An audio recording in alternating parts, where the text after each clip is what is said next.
La sala de juntas de la planta 40 de Valente Corp era un santuario del poder. El aire acondicionado susurraba con una eficiencia gélida, impregnando el ambiente con un aroma a cuero nuevo y café de importación, mientras la panorámica de la ciudad se extendía bajo ellos como una alfombra de luces tejida para los hombres que decidían el destino de miles. Ricardo Bastos, director de operaciones, se sentía el sumo sacerdote de aquel templo. Se ajustó la corbata de seda italiana, un gesto seco y nítido que hizo juego con el brillo de su reloj suizo de oro macizo. Sonreía, una sonrisa blanca y depredadora, ensayada frente al espejo hasta la perfección. Hoy era su día de gloria.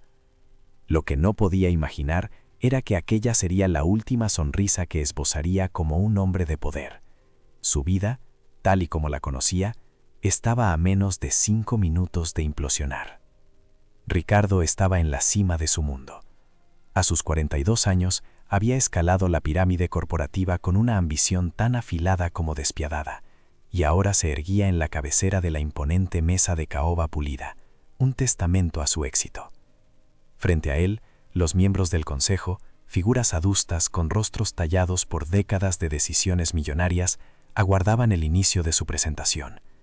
Era el Proyecto Omega, su obra maestra, una expansión agresiva que prometía duplicar los activos de la corporación. Su esposa, Laura, la bella y elegante hija del fundador, ocupaba una silla lateral, un trofeo silencioso y exquisito que validaba su estatus. Él se deleitaba con el silencio opresivo de la sala, un vacío que estaba a punto de llenar con su genio. Carraspeó, un sonido amplificado por la acústica perfecta de la sala. «Señores», comenzó, con una voz untada en una confianza inquebrantable. «Lo que vengo a presentarles hoy no es meramente un proyecto, es el futuro, el legado que dejaremos para las próximas generaciones de esta compañía». Fue entonces cuando las puertas dobles de la sala se abrieron. El sonido, aunque suave, cortó su discurso como una cuchilla helada. Todas las miradas, antes clavadas en él, giraron al unísono, rompiendo el hechizo de su autoridad.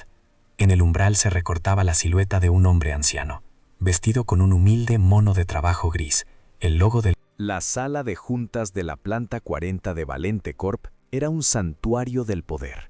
El aire acondicionado susurraba con una eficiencia gélida, impregnando el ambiente con un aroma a cuero nuevo y café de importación, mientras la panorámica de la ciudad se extendía bajo ellos como una alfombra de luces tejida para los hombres que decidían el destino de miles.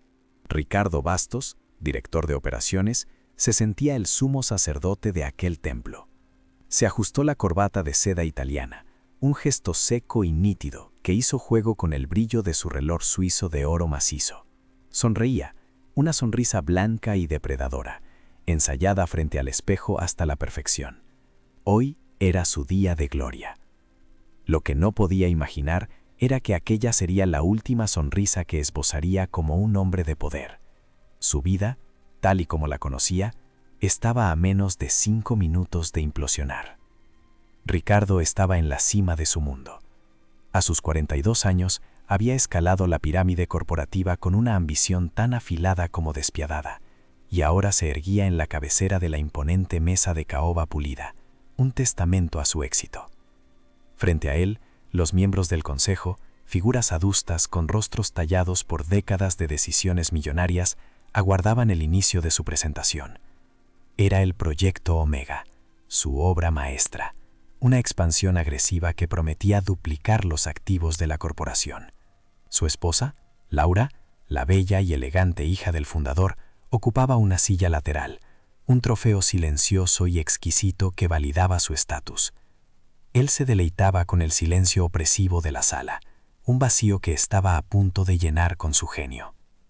Carraspeó, un sonido amplificado por la acústica perfecta de la sala. «Señores», comenzó, con una voz untada en una confianza inquebrantable. «Lo que vengo a presentarles hoy no es meramente un proyecto, es el futuro, el legado que dejaremos para las próximas generaciones de esta compañía». Fue entonces cuando las puertas dobles de la sala se abrieron. El sonido, aunque suave, cortó su discurso como una cuchilla helada. Todas las miradas, antes clavadas en él, giraron al unísono, rompiendo el hechizo de su autoridad. En el umbral se recortaba la silueta de un hombre anciano, vestido con un humilde mono de trabajo gris, el logo de la empresa de limpieza bordado sobre el pecho. En sus manos, agrietadas por el trabajo, sostenía una fregona y un cubo. Era José, el conserje. Un rostro anónimo que muchos veían deambular por los pasillos como un fantasma, pero al que nadie miraba realmente. La irritación de Ricardo fue instantánea. Una marea roja que le subió por el cuello y le contrajo el rostro en una máscara de puro desprecio. Aquella interrupción era una afrenta personal, una mancha en el lienzo de su triunfo. ¿Qué significa esto?, espetó, su voz un siseo bajo y peligroso que prometía consecuencias. ¿Quién ha permitido la entrada de este individuo? Seguridad. El anciano, sin embargo, no se inmutó. Sus ojos, de un azul profundo y fatigado, se fijaron en Ricardo, y en ellos no había miedo. Había algo más pesado, más antiguo. Una profunda y silenciosa decepción que Ricardo, en su ceguera, confundió con insolencia. Antes de que nadie pudiera reaccionar, el doctor Almeida, el principal asesor jurídico de la corporación, un hombre cuya lealtad era tan legendaria como su discreción, se puso en pie. Con un gesto sereno, caminó hacia la puerta y la cerró tras el anciano, que ahora se encontraba dentro de la sala, transformando el santuario del poder en un escenario inesperado. «Ricardo, por favor, tome asiento», dijo Almeida, y su voz, habitualmente comedida, resonó con una autoridad férrea que hizo vacilar al propio director de operaciones. La petición no era una sugerencia, sino una orden envuelta en cortesía. «¿Que me siente?», bramó Ricardo, perdiendo la compostura, su rostro encendido por la furia. «Este hombre ha interrumpido la reunión más importante del año. Exijo que sea desalojado y despedido de inmediato». El doctor Almeida suspiró, un sonido cargado de una tristeza que nadie en la sala comprendió. Se volvió hacia el consejo, ignorando por completo a Ricardo. «Señores, ruego disculpen esta interrupción. Sin embargo, hay una formalidad ineludible que debemos atender antes de proceder. Me gustaría presentarles al presidente de nuestro Consejo de Administración y accionista mayoritario de Valente Corp». Un silencio denso y confuso se apoderó de la sala. ¿El presidente? Todos sabían que ese cargo estaba vacante desde el fallecimiento de la fundadora, Elena Valente, hacía años. El consejo gestionaba la empresa de forma interina, un vacío de poder que Ricardo planeaba llenar. Fue entonces cuando el doctor Almeida se giró y con un gesto respetuoso señaló al anciano del mono gris. «Señores, les presento al señor Artur Valente». El nombre flotó en el aire, cargado de un peso imposible. Valente, el mismo nombre de la empresa, el mismo nombre de la legendaria fundadora, el nombre del padre de su esposa, Laura. El mundo de Ricardo se detuvo. El aire fue succionado de sus pulmones como por un vacío. Su mirada saltó del abogado al conserje, su cerebro negándose a conectar los puntos, a procesar la monstruosa verdad que se desplegaba ante él. Aquel hombre, José, el viejo insignificante al que había humillado en los pasillos, al que había visto de rodillas limpiando la suciedad de otros, era Artur Valente, el marido de la mítica Elena, el poder silencioso detrás del trono. Ricardo brindaba internamente por su inminente victoria, por el imperio que estaba a punto de consolidar, sin saber que el hombre al que acababa de insultar no era un simple empleado, sino el dueño del tablero de juego, y estaba a punto de anunciar un jaque mate que lo borraría de la partida para siempre. Ricardo Bastos no había nacido en la opulencia, pero había hecho del oro su única religión y de la ambición su evangelio. Procedía de un entorno modesto, un pasado que se esforzaba por enterrar bajo capas de seda importada y el brillo de su reloj suizo de oro macizo. Veía el mundo como una pirámide inmensa y despiadada, y su único propósito en la vida era alcanzar la cima, sin importar a quién tuviera que pisotear en el ascenso. Su matrimonio con Laura Valente no fue un acto de amor, sino la adquisición más brillante de su carrera, su activo más valioso.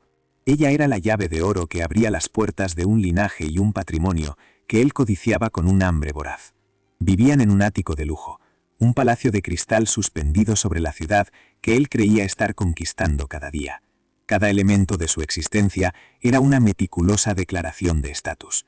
El eco autoritario de sus zapatos italianos de cuero sobre el mármol del vestíbulo, el rugido gutural de su sedán alemán de lujo al despertar en el garaje, la forma displicente con la que ordenaba el vino más caro de la carta sin dignarse a mirar el precio. Con paciencia y una manipulación sutil, enseñó a Laura a valorar estas cosas, a ver el mundo a través de su lente de materialismo calculado. Y ella, que creía amarlo con la devoción de quien admira a un dios, aprendió la lección y adoptó su fe. Su suegro, Arthur, era una incómoda anomalía en ese universo perfectamente curado. Un hombre viudo, de gestos pausados y voz suave, que había elegido permanecer en la casa modesta del barrio donde había crecido. Un santuario de recuerdos que Ricardo consideraba un mausoleo del fracaso. Visitaba a su hija los domingos, siempre con un bizcocho casero o unas flores recién cortadas de su pequeño y cuidado jardín. Ricardo lo trataba con una condescendencia helada, una amabilidad tan fina que se transparentaba el desprecio que sentía. Para él, Arthur era un fósil, un vestigio de una humildad que le repugnaba profundamente, un recordatorio de un origen que él mismo se esforzaba por olvidar. Laura, atrapada entre dos mundos, a veces le preguntaba a su padre con una vergüenza mal disimulada: «Papá, ¿no quieres que te compre un coche nuevo? Este es tan viejo». Arthur, mientras pulía con esmero la carrocería de su vehículo antiguo pero impecable, siempre respondía con una sonrisa serena que desarmaba cualquier argumento: «Este me lleva a donde necesito, hija mía. No le pido más». Ricardo, que escuchaba desde la distancia, ponía los ojos en blanco, un gesto teatral de superioridad. «Laura querida, déjalo. Algunas personas simplemente nacen para ser modestas. Es inútil intentar cambiar su naturaleza». La palabra modesta salía de su boca como si fuera una enfermedad incurable. Ricardo nunca se molestó en indagar en la historia de Arthur. El relato que conocía, el que circulaba en los superficiales círculos sociales, era simple. Había sido el consorte de la brillante Elena Valente, y tras la muerte de ésta se había retirado a una vida de irrelevancia, cediendo el control total de la empresa a un consejo de administración. Ricardo interpretaba este acto como una debilidad imperdonable, la renuncia de un hombre que abdica del poder. Para él era inconcebible. Solo veía un anciano inofensivo, desconectado del mundo moderno de los negocios y la ambición depredadora. Jamás imaginó que se estaba burlando del arquitecto silencioso de su propio paraíso artificial. Cada lujo del que Ricardo presumía, desde el hilo de la alfombra persa que adornaba su salón hasta el último céntimo de su cuenta de gastos corporativa, era en realidad un grano de arena en el vasto imperio que Arthur había construido, ladrillo a ladrillo, junto a su amada esposa. Arthur no solo había sido el marido de Elena, había sido su socio estratégico, el genio financiero que había tejido la compleja red de activos y fondos fiduciarios que hacían de Valente Corp una fortaleza inexpugnable. No era un rey destronado, era un emperador disfrazado, observando en silencio desde las sombras de su propio reino. La decisión de Arthur de adoptar la identidad de José el conserje no nació de la necesidad, sino de una profunda sabiduría y una promesa sagrada. En su lecho de muerte, Elena le había hecho jurar que protegería su legado, no solo el patrimonio financiero, sino el alma de la empresa, de hombres como Ricardo, cuya ambición era un ácido que todo lo corroía. Así, Arthur caminaba por los pasillos que él mismo había diseñado, no como un fantasma del pasado, sino como el guardián del futuro. Escuchaba las conversaciones en los ascensores, sentía el pulso de su creación y, sobre todo, ponía a prueba el carácter de aquellos a quienes se les había confiado el poder. Durante años observó a Ricardo con la paciencia de un cazador. Vio cómo su ambición inicial, una cualidad que incluso había llegado a admirar, se agriaba y se convertía en una codicia insaciable, y cómo esa codicia mutaba finalmente en una crueldad casual y cotidiana. Esperaba, con el corazón encogido, que Laura reaccionara, que el buen corazón que él le había inculcado prevaleciera sobre el brillo falso del mundo de su marido, pero la vio ser seducida, lentamente, su juicio nublado por el lujo y la promesa de estatus. La vio empezar a justificar las pequeñas crueldades de Ricardo, a sonreír incómodamente ante sus desprecios. No fue una única traición lo que Arthur descubrió, sino una muerte por 1000 cortes. No se trataba de infidelidad con otra mujer, sino de algo mucho más profundo, la traición a los valores fundamentales sobre los que se había construido la familia Valente. Descubrió, a través de informes que solo él y el doctor Almeida recibían, que Ricardo estaba inflando las proyecciones del proyecto Omega, arriesgando la estabilidad de la compañía a largo plazo por una ganancia espectacular a corto plazo que consolidaría su poder personal. Estaba dispuesto a sacrificar el legado de Helena por su propio ego. Arthur no era ingenuo. Llevaba meses recopilando pruebas, no con la ira de un hombre traicionado, sino con la fría precisión de un estratega. En un pequeño y discreto despacho en el centro de la ciudad, un lugar cuya existencia Ricardo ignoraba por completo, se reunía en secreto con el doctor Almeida. Juntos, revisaron cada cláusula del contrato de Ricardo, cada detalle del acuerdo de accionariado, cada documento que el arrogante director de operaciones había firmado sin leer, convencido de su propia invencibilidad. La trampa no se estaba construyendo en ese momento, ya estaba construida, solo esperaba ser activada. La humillación pública en el pasillo, aquel acto de desprecio gratuito frente a su propia hija, no fue la causa de la caída de Ricardo, fue simplemente la señal, la confirmación final y dolorosa de que el veneno había llegado demasiado lejos y la cirugía debía ser inmediata y radical. Arthur no sintió rabia en aquel momento, arrodillado en el suelo de mármol. Sintió una profunda y helada resolución. El periodo de observación había terminado. Era la hora de actuar. Esa misma tarde, mientras la lluvia golpeaba los cristales de su oficina secreta, Arthur hizo la llamada que sellaría el destino de Ricardo. Su voz, al hablar con Almeida, no temblaba. Era el tono de un general dando la orden final antes de la batalla decisiva. Una batalla que, en realidad, ya estaba ganada. Almeida, dijo con calma, ha llegado el momento. Convoque la reunión. Prepare los documentos de rescisión. Active la cláusula de revocación de activos. Todo. El plan, meticulosamente preparado durante meses, se puso en marcha con la silenciosa eficiencia de un mecanismo de relojería suizo. La audiencia había dejado de sentir lástima por el anciano conserje. Ahora, sin saberlo, contenía la respiración, anticipando el jaque mate que estaba a punto de resonar en la sala de juntas. Sucedió un martes lluvioso. El pasillo de la planta 40 estaba impecablemente pulcro. El mármol negro reflejaba las luces del techo como un espejo de obsidiana líquida. Arthur, bajo su disfraz de José, el conserje, estaba de rodillas, limpiando meticulosamente una pequeña mancha de café que un ejecutivo apresurado había derramado cerca de la sala de juntas. No le importaba la tarea. Había una honestidad en el trabajo manual, una claridad que a menudo lo calmaba en medio del silencioso caos del mundo corporativo que él mismo había creado. Era un ancla a la realidad, un recordatorio de que cada superficie, por muy elevada que fuera, necesitaba unos cimientos limpios. Fue entonces cuando oyó el sonido familiar de los zapatos de Ricardo, un ritmo arrogante y apresurado sobre el suelo pulido, un staccato de impaciencia y autoimportancia. Venía por el pasillo, cogido del brazo de Laura.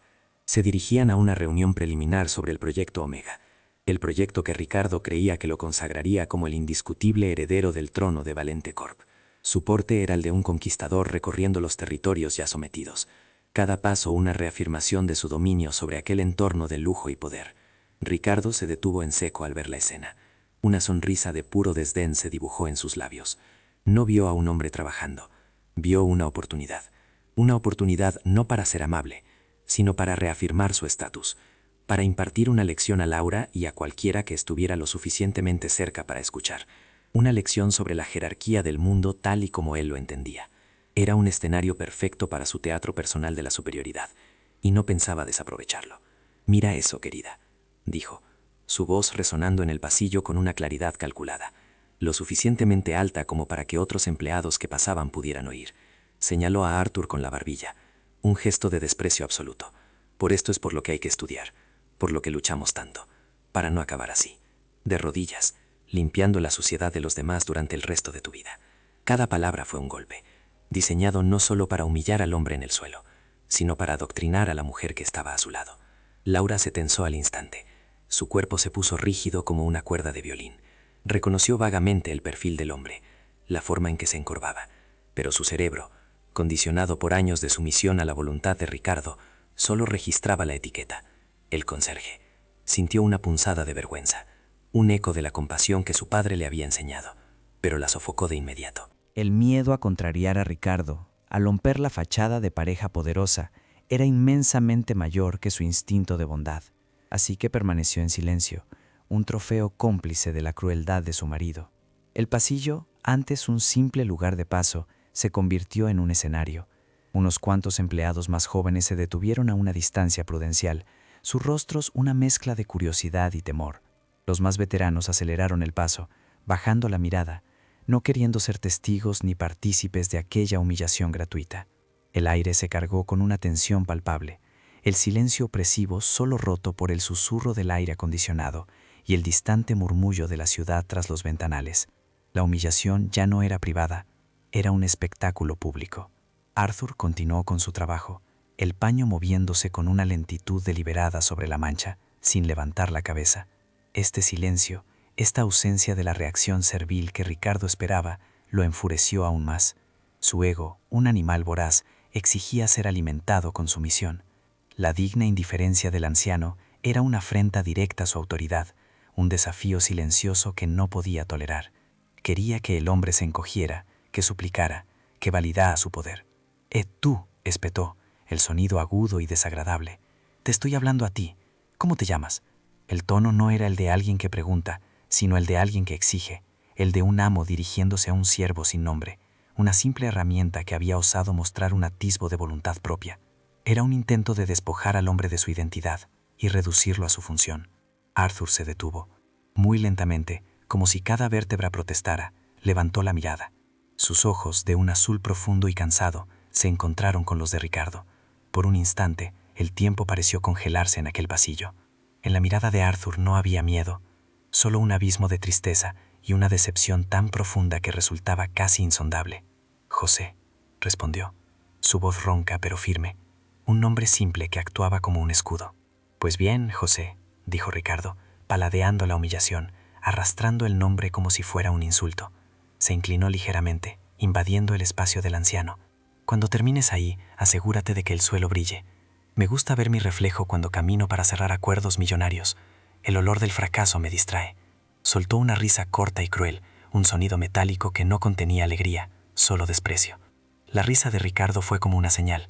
Algunos de los empleados más jóvenes, ansiosos por ganarse el favor del director, rieron nerviosamente con él.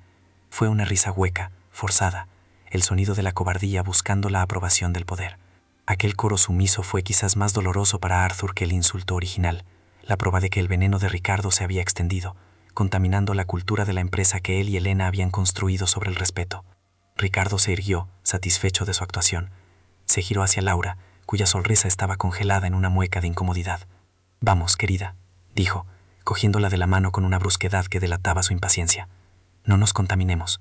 La palabra «contaminemos» fue la estocada final, equiparando la humildad y el trabajo honesto con una enfermedad infecciosa de la que debían protegerse. La arrastró por el pasillo, sin mirar atrás, dejándolo a él, a Arthur Valente, el arquitecto de aquel imperio, de rodillas en medio del corredor. Arthur no observó sus espaldas, no les concedió ese poder. En cambio, bajó la mirada hacia el cubo de agua sucia que tenía al lado, un pequeño océano turbio que reflejaba las luces del techo de forma distorsionada. Y en esa superficie turbia, no vio el reflejo de un simple conserje. Vio el rostro de su amada Elena, la expresión de dolor que habría tenido al presenciar aquella escena. Vio la decepción en los ojos de la niña que había criado, ahora una mujer cegada por el brillo falso de la ambición de otro hombre. Y sobre todo, recordó el juramento que le hizo a Elena en su lecho de muerte, proteger su legado, el alma de la empresa, de hombres exactamente como Ricardo. En ese preciso instante, mientras el eco de la risa de Ricardo aún flotaba en el aire pulido del pasillo, una decisión inquebrantable se forjó en el corazón de Arthur. El periodo de observación había terminado. El sufrimiento silencioso había llegado a su fin. La lección no solo sería enseñada, sería grabada a fuego en la memoria de todos los que la presenciaran. Ricardo se alejó sintiéndose victorioso, creyendo haber reafirmado su dominio sobre su pequeño universo. No tenía la menor idea de que acababa de cometer un error de cálculo de proporciones catastróficas. Pensó que había aplastado a una hormiga, sin darse cuenta de que había escupido en la cara del dragón que dormía bajo la montaña. Aquel acto de crueldad casual fue la gota que colmó el vaso, el catalizador que puso en marcha un mecanismo de justicia tan preciso como implacable. No se trataba de una mancha de café en el mármol. Se trataba de la mancha indeleble que la arrogancia de Ricardo había dejado en el alma de Valente Corp. Y Arthur Valente, en su disfraz de humilde conserje, estaba a punto de iniciar una limpieza a fondo. Y así, regresamos a la sala de juntas, a ese instante suspendido en el tiempo, en que el nombre Arthur Valente detonó en mitad del universo de Ricardo como una supernova silenciosa, aniquilando galaxias enteras de arrogancia. Planes meticulosamente trazados. El hombre al que había humillado, al que había clasificado como un residuo de la sociedad, se erguía ahora frente a él, no como José el conserje, sino como su juez, su jurado y el verdugo de la vida que había construido sobre cimientos de mentiras y desprecio. Arthur dio un paso al frente, y el humilde mono de trabajo gris pareció transformarse, adquiriendo de repente el peso y la dignidad de una toga real. Sus ojos azules, antes velados por una fatiga fingida, se clavaron en Ricardo con una intensidad glacial, una inteligencia afiada y un poder implacable que el director de operaciones, en toda su autoproclamada astucia, jamás había sido capaz de percibir. Por primera vez en su vida, Ricardo sintió el verdadero significado del miedo, no el temor a perder un negocio, sino el pavor existencial de quien se da cuenta de que ha estado jugando una partida de ajedrez contra el mismísimo creador del tablero. «Doctor Almeida, por favor, proceda», dijo Arthur. Su voz, que Ricardo recordaba ronca y sumisa, resonaba ahora con una calma autoritaria que llenó cada centímetro cúbico de la sala, aplastando cualquier atisbo de réplica. Era la voz de un hombre acostumbrado no a pedir, sino a decretar la realidad. El abogado, con la lealtad de un mariscal de campo ejecutando la orden de su general, asintió con solemnidad y abrió una impecable carpeta de cuero que descansaba sobre la mesa de caoba. Como iba diciendo, continuó el doctor Almeida, su tono neutro y profesional haciendo cada palabra fuera aún más devastadora. El señor Arthur Valente, en su calidad de accionista mayoritario y fundador, ha retomado hoy, con efecto inmediato, la presidencia del Consejo de Administración, y su primera orden ejecutiva concierne directamente a su persona, Ricardo. La sonrisa de Ricardo se había desvanecido, reemplazada por una palidez cerúlea. El sudor frío comenzó a perlar su frente, una traicionera humedad que amenazaba con manchar el cuello de su camisa de seda egipcia. Almeida extrajo un documento de la carpeta, su superficie blanca y nítida contrastando con la oscuridad que se cernía sobre el futuro de Ricardo. Finalmente, las acciones de la compañía que usted creía poseer eran en realidad un paquete de opciones de compra condicionadas a un desempeño ético intachable y a la aprobación final del Consejo presidido por el señor Valente. A partir de este momento, dichas opciones quedan irrevocablemente invalidadas. Su patrimonio en esta empresa, señor Bastos, es y siempre ha sido exactamente cero. Cero. La palabra resonó en su cráneo como un disparo. Todo era una ilusión. El patrimonio, los activos líquidos, el estatus, un espejismo construido sobre la generosidad de un hombre al que él había considerado menos que el polvo bajo sus zapatos de cuero italiano. Desesperado, completamente despojado de su armadura de poder, Ricardo cometió su último error. Se volvió hacia la única persona que creía poder controlar, su trofeo más preciado. «Laura», suplicó, su voz rota y patética. «Cariño, di algo. Por favor, habla con tu padre. Dile que esto es un terrible error. Dile que me perdone». Laura, que había permanecido en silencio como una estatua de mármol, levantó la cabeza. Sus ojos, enrojecidos por lágrimas contenidas, no reflejaban amor ni compasión, sino una claridad dolorosa y recién descubierta. Miró a su marido, al hombre por el que había sacrificado su propia brújula moral, y por primera vez lo vio como realmente era, un cascarón vacío, brillante por fuera, pero hueco y podrido por dentro. Luego su mirada se posó en su padre, el hombre al que había juzgado como simple, como un vestigio del pasado, y en él vio la fuerza silenciosa de un roble centenario, la dignidad inquebrantable que ella misma casi había olvidado. «No puedo, Ricardo», susurró, pero su voz, aunque baja, fue escuchada por todos en la sala. «No puedo defenderte de ti mismo. Yo vi lo que hiciste en el pasillo, vi tu crueldad y me quedé callada, y esa será mi vergüenza para siempre. Pero se acabó. No puedo seguir siendo cómplice de la persona en la que te has convertido. Fue el abandono definitivo. El último pilar de su mundo se desmoronó. No era solo la pérdida del dinero o del poder, era la exposición pública de su fracaso como ser humano, presenciada por la misma élite a la que tan desesperadamente había querido impresionar. Fue entonces cuando Arthur se acercó a Ricardo, que ahora parecía un hombre diminuto y encogido dentro de su carísimo traje a medida. Se inclinó, no con condescendencia, sino para asegurarse de que sus últimas palabras fueran un secreto grabado a fuego en la memoria del hombre que había traicionado a su hija. Te preocupabas tanto por ver tu reflejo en el brillo del suelo, Ricardo, dijo Arthur, su voz apenas un murmullo cargado de un peso inmenso, que nunca te molestaste en mirar hacia arriba para ver quién en realidad sostenía el techo sobre tu cabeza. Ahora ya no hay techo para ti, solo el cielo abierto y una larga caída. Con un gesto casi imperceptible de su cabeza, Arthur hizo una señal a los 2 miembros de seguridad que habían entrado discretamente en la sala. Por favor, acompañen al señor Bastos fuera de la propiedad. Asegúrense de que recoja sus efectos personales de su antigua oficina.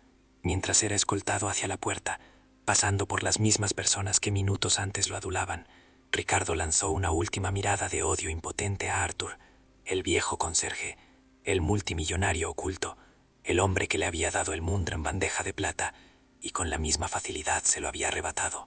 Aquella mirada de desprecio en el pasillo, aquel instante de crueldad gratuita, no le había costado un ascenso, le había costado un imperio, y esa, comprendió demasiado tarde, era una deuda imposible de pagar. Y así, regresamos a la sala de juntas, a ese instante suspendido en el tiempo en que el nombre Arthur Valente detonó en mitad del universo de Ricardo como una supernova silenciosa, aniquilando galaxias enteras de arrogancia y planes meticulosamente trazados. El hombre al que había humillado, al que había clasificado como un residuo de la sociedad, se erigía ahora frente a él, no como José el conserje, sino como su juez, su jurado y el verdugo de la vida que había construido sobre cimientos de mentiras y desprecio. Arthur dio un paso al frente y el humilde mono de trabajo gris pareció transformarse, adquiriendo de repente el peso y la dignidad de una toga real. Sus ojos azules, antes velados por una fatiga fingida, se clavaron en Ricardo con una intensidad glacial, una inteligencia afilada y un poder implacable que el director de operaciones, en toda su autoproclamada astucia, jamás había sido capaz de percibir.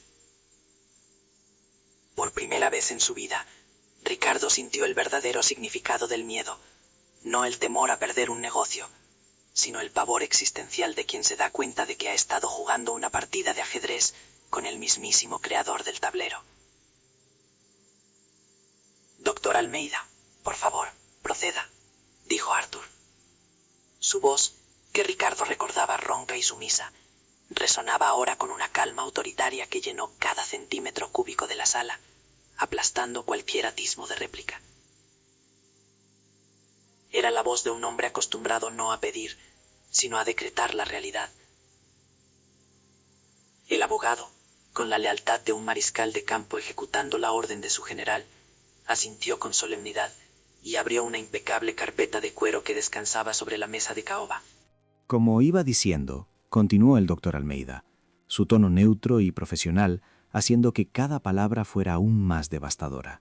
El señor Arthur Valente, en su calidad de accionista mayoritario y fundador, ha retomado hoy, con efecto inmediato, la presidencia del Consejo de Administración. Y su primera orden ejecutiva concierne directamente a su persona, Ricardo. La sonrisa de Ricardo se había desvanecido, reemplazada por una palidez cerúlea. El sudor frío comenzó a perlar su frente, una traicionera humedad que amenazaba con manchar el cuello de su camisa de seda egipcia. Almeida extrajo un documento de la carpeta, su superficie blanca y nítida contrastando con la oscuridad que se cernía sobre el futuro de Ricardo. Ricardo Bastos, por la presente se le notifica su despido fulminante por justa causa. Su conducta, marcada por un patrón documentado de acoso moral y un flagrante desprecio hacia los empleados de la corporación, culminando en el vergonzoso incidente público del pasado martes, constituye una violación directa de la cláusula 7.4 de su contrato laboral, la obligación de mantener y promover la dignidad humana y los valores éticos fundamentales de esta empresa. Un balbuceo incoherente escapó de los labios de Ricardo. Esto es un completo absurdo, una farsa. Yo no sabía quién era él. Intentó buscar con la mirada algún aliado entre los miembros del consejo, pero solo encontró rostros de piedra, miradas que se desviaban o que lo observaban con un frío desinterés. Se había convertido, en cuestión de segundos, en un paria. «Exacto», intervino Arthur, su voz cortando el aire como un bisturí. «Usted no sabía. Usted nunca se molestó en ver. Su visión se limitaba al cargo, al título, al reflejo de su propio éxito en el suelo pulido. jamás se detuvo a mirar a la persona. Y una empresa que está construida sobre el valor de las personas no puede ser liderada por alguien incapaz de verlas. El silencio que siguió a sus palabras fue tan pesado como una losa de granito. Pero la demolición de su mundo artificial no había hecho más que empezar. La justicia poética, a menudo lenta, puede ser terriblemente minuciosa cuando finalmente decide actuar. El doctor Almeida, impasible, continuó con su letanía de consecuencias, cada frase despojando a Ricardo de otra capa de su falsa identidad. Adicionalmente, prosiguió el abogado, me gustaría informarle de que el ático de lujo en el que reside es un activo inmobiliario propiedad de Valente Corp, cedido para su uso mientras durase su contrato. Dispone de 24 horas para desalojarlo por completo. Todo el mobiliario de diseño y las obras de arte que usted seleccionó personalmente serán inventariados y permanecerán como propiedad de la empresa. Ricardo sintió que el suelo se abría bajo sus pies. Aquel palacio de cristal, el símbolo último de su ascenso, desde donde contemplaba la ciudad como si fuera su feudo personal, nunca había sido suyo. Era un decorado, y la obra había terminado. El sedán alemán de lujo que conduce, añadió Almeida sin cambiar de tono, también es un activo de la flota corporativa. Las llaves deberán ser entregadas en la recepción al abandonar este edificio hoy mismo. Le sugiero que considere el transporte público para su regreso a casa. La humillación era tan precisa, tan calculada, que resultaba casi artística en su crueldad. Sus tarjetas de crédito corporativas, incluida la tarjeta negra sin límite que tanto le gustaba exhibir en cenas de gala, continuó el abogado, fueron canceladas hace exactamente 65 minutos. Cualquier intento de uso será denegado y reportado como fraudulento.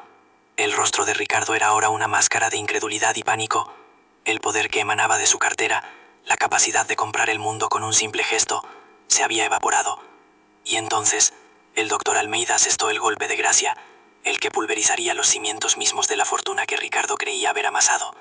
Finalmente, las acciones de la compañía que usted creía poseer eran en realidad un paquete de opciones de compra condicionadas a un desempeño ético intachable y a la aprobación final del Consejo presidido por el señor Valente. A partir de este momento, dichas opciones quedan irrevocablemente invalidadas. Su patrimonio en esta empresa, señor Bastos, es, y siempre ha sido, exactamente cero. Cero. La palabra resonó en su cráneo como un disparo. Todo era una ilusión. El patrimonio, los activos líquidos, el estatus, un espejismo construido sobre la generosidad de un hombre al que él había considerado menos que el polvo bajo sus zapatos de cuero italiano. Desesperado, completamente despojado de su armadura de poder, Ricardo cometió su último error. Se volvió hacia la única persona que creía poder controlar, su trofeo más preciado. Laura, suplicó, su voz rota y patética. Cariño, di algo. Por favor, habla con tu padre. Dile que esto es un terrible error. Dile que me perdone. Laura, que había permanecido en silencio como una estatua de mármol, levantó la cabeza. Sus ojos, enrojecidos por lágrimas contenidas, no reflejaban amor ni compasión, sino una claridad dolorosa y recién descubierta. Miró a su marido, al hombre por el que había sacrificado su propia brújula moral, y por primera vez lo vio como realmente era, un cascarón vacío, brillante por fuera, pero hueco y podrido por dentro.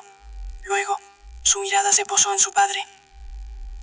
El hombre al que había juzgado como simple, como un vestigio del pasado, y en él vio la fuerza silenciosa de un roble centenario, la dignidad inquebrantable que ella misma casi había olvidado. «No puedo, Ricardo», susurró, pero su voz, aunque baja, fue escuchada por todos en la sala. «No puedo defenderte de ti mismo. Yo vi lo que hiciste en el pasillo. Vi tu crueldad y me quedé callada. Y esa será mi vergüenza para siempre. Pero se acabó. No puedo seguir siendo cómplice de la persona en la que te has convertido». Fue el abandono definitivo. El último pilar de su mundo se desmoronó. No era solo la pérdida del dinero o del poder, era la exposición pública de su fracaso como ser humano, presenciada por la misma élite a la que tan desesperadamente había querido impresionar. Fue entonces cuando Arthur se acercó a Ricardo, que ahora parecía un hombre diminuto y encogido dentro de su carísimo traje a medida. Se inclinó, no con condescendencia, sino para asegurarse de que sus últimas palabras fueran un secreto grabado a fuego en la memoria del hombre que había traicionado a su hija. «Te preocupabas tanto por ver tu reflejo en el brillo del suelo, Ricardo», dijo Arthur, su voz apenas un murmullo cargado de un peso inmenso, «que nunca te molestaste en mirar hacia arriba para ver quién en realidad sostenía el techo sobre tu cabeza.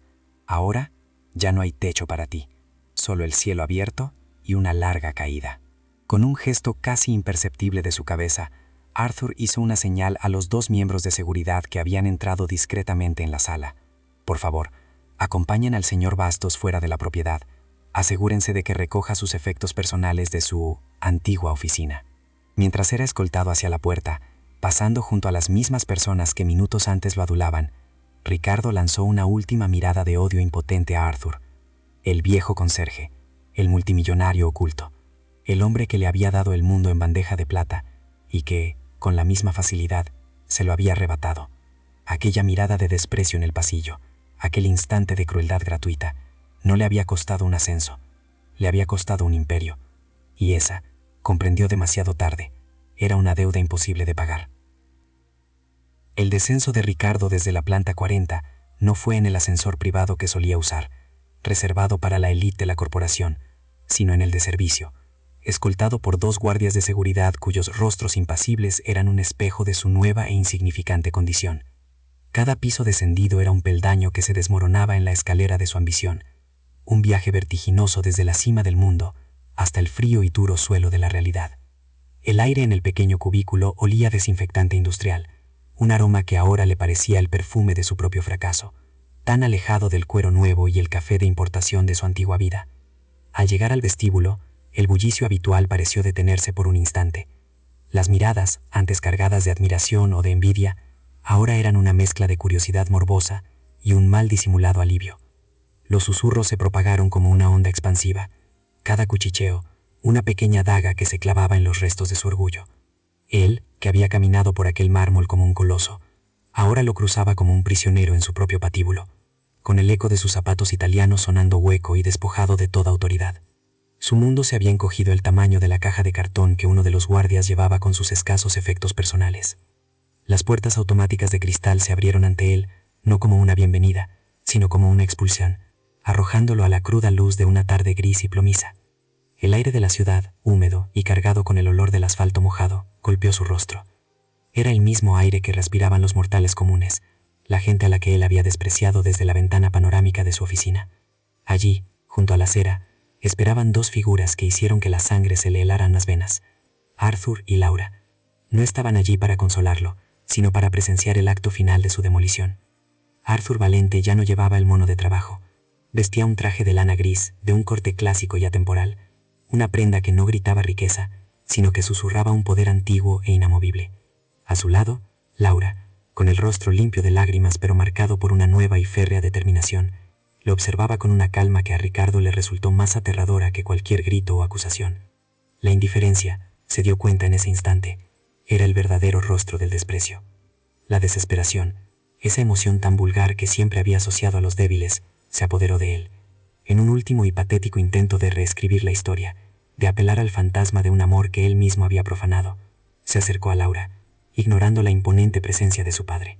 Su voz, antes un instrumento de mando, ahora era un quejido lastimero que apenas se oía por encima del tráfico de la avenida. «Laura, mi amor», comenzó, intentando cogerle la mano, pero ella la retiró con un movimiento sutil y definitivo. Todo esto es un terrible malentendido.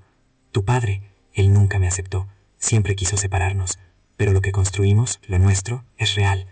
Todo lo que hice, cada decisión, cada sacrificio, fue por nosotros, para darnos la vida que merecíamos». Laura lo miró, y por primera vez desde que lo conocía, lo vio sin el filtro del deslumbramiento. Vio la patética arquitectura de sus mentiras, el andamiaje de su egoísmo. Una sonrisa triste, casi imperceptible, curvó sus labios. No era una sonrisa de diversión, sino de una profunda y amarga epifanía. Se dio cuenta de que el hombre que tenía delante no era un gigante caído, sino un niño caprichoso al que le acababan de quitar su juguete más caro. «¿Nosotros?», repitió ella, y la palabra sonó extraña, como un idioma extranjero que ya no comprendía. Nunca hubo un nosotros, Ricardo. Solo existías tú y tu insaciable necesidad de un público.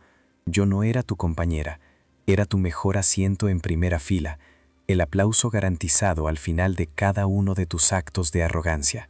Su voz no temblaba, era tan firme y fría como el mármol del vestíbulo que acababa de abandonar. El rostro de Ricardo se descompuso. Aquellas no eran las palabras de una mujer herida, sino las de una jueza dictando una sentencia irrevocable. El vínculo emocional, el último resquicio de poder que creía tener sobre ella, se había pulverizado. Intentó un último recurso, el de la piedad. «Perdóname, Laura. Por favor, te quiero. Podemos empezar de nuevo, lejos de todo esto». Fue entonces cuando un vehículo se deslizó silenciosamente hasta detenerse junto a la acera. No era un deportivo llamativo ni un sedán ostentoso como los que Ricardo prefería. Era una berlina de alta gama, de un color oscuro y discreto, un coche cuyo valor solo era reconocible para quienes entendían de verdadero lujo, no de exhibicionismo. El chofer salió y abrió la puerta trasera, pero Arthur, con un gesto de la mano, le indicó que esperara. Arthur se acercó a su hija y con una delicadeza que contrastaba con la brutalidad de la escena, le puso una mano en el hombro. Luego se dirigió a Ricardo por última vez, no con ira, sino con la distante compasión de un cirujano que ha extirpado un tumor maligno. Su voz fue apenas un murmullo, pero cada palabra fue un clavo en el ataúd de la vida de Ricardo. «El problema nunca fue que despreciaras a un conserje, Ricardo», dijo Arthur, sus ojos azules fijos en los del hombre deshecho. «El verdadero problema, tu gran tragedia, es que fuiste incapaz de reconocer a un rey cuando lo tuviste delante, y esa ceguera te ha costado el reino». Laura le dio la espalda a Ricardo, un acto final de cierre. Antes de entrar en el coche, se detuvo y lo miró por encima del hombro. Sus últimas palabras para él no fueron de odio, sino de una finalidad absoluta, una frase lapidaria que selló su destino en el olvido. «Te gustaba tanto ver tu reflejo en el suelo brillante, Ricardo», dijo con una frialdad quirúrgica. «Espero que te acostumbres a verlo en los charcos». Dicho esto, se introdujo en el lujoso interior del vehículo. Arthur la siguió, cerrando la puerta con un sonido sordo y satisfactorio, el sonido de un capítulo que se cierra para siempre. El coche se alejó con una suavidad eléctrica, fundiéndose con el tráfico y desapareciendo de su vista, llevándose consigo todo el universo que él creía haber conquistado. Ricardo se quedó solo en la acera, con la caja de cartón a sus pies como un humilde recordatorio de su naufragio. Las primeras gotas de una lluvia fría comenzaron a caer, manchando la seda de su traje italiano, un traje que de repente le quedaba grande, como si su propio cuerpo se hubiera encogido con la pérdida de su estatus.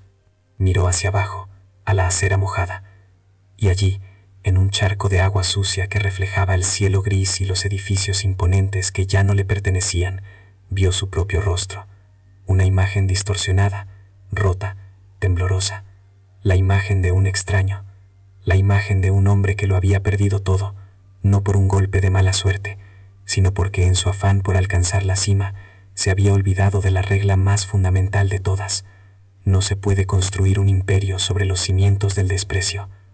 La verdadera riqueza, comprendió demasiado tarde, no se mide por lo que uno posee, sino por el carácter que uno demuestra cuando cree que nadie importante está mirando. La historia de Ricardo Bastos es una fábula moderna sobre la arquitectura del fracaso, un recordatorio brutal de que los imperios construidos sobre la arrogancia tienen los cimientos más frágiles de todos. Él aprendió de la manera más dura que el desprecio es un veneno que, tarde o temprano, siempre acaba consumiendo a quien lo sirve. Su caída no fue un accidente del destino, sino el resultado matemático de sus propias elecciones, la cosecha inevitable de las semillas de crueldad que sembró con tanto esmero en los pasillos pulidos de su propio palacio prestado. El verdadero poder, como Arthur Valente demostró, rara vez necesita anunciarse con el brillo de un reloj de oro macizo o el rugido de un sedán alemán de lujo.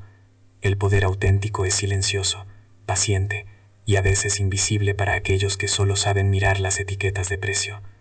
Ricardo confundió el disfraz del estatus con la esencia de la autoridad, y en esa confusión residió su ruina. Creyó que el mono de trabajo de un conserje era un símbolo de insignificancia, sin comprender que, a veces, la humildad no es más que el camuflaje de un rey que observa su reino. Esta no es solo la historia de un hombre, sino un espejo en el que se refleja una verdad universal. El verdadero carácter de una persona no se mide por cómo trata a sus iguales o a sus superiores, sino por Dignidad que concede a aquellos de quienes cree no necesitar nada. En el teatro de la vida corporativa, Ricardo era un actor consumado, pero olvidó que la prueba final se celebra fuera del escenario, en los momentos no ensañados, cuando la única audiencia es la propia consciencia. Y la suya, lamentablemente, estaba vacía. Laura, por su parte, nos enseña que la ceguera voluntaria es una forma de complicidad.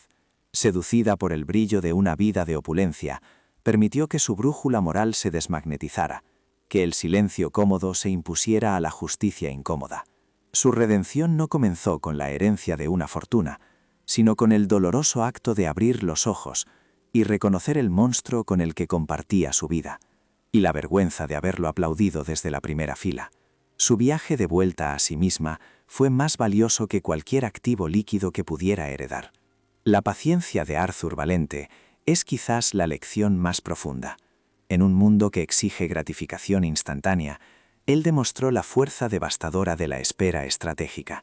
No actuó movido por la ira del momento, sino con la fría precisión de un maestro de ajedrez que permite a su oponente avanzar, confiado en su propia arrogancia, hasta que la trampa, meticulosamente preparada, se cierra sin posibilidad de escape. Su justicia no fue un acto de venganza, sino el reequilibrio necesario de una balanza que había sido falseada. Al final, la fortuna, el estatus y el poder son meros accesorios en el gran drama de la existencia humana. Pueden ser adquiridos, exhibidos, y, como Ricardo descubrió, pueden ser revocados en un abrir y cerrar de ojos. Lo único que permanece, lo que define un legado, es el carácter. Es la moneda que nunca se devalúa, el activo que no puede ser embargado.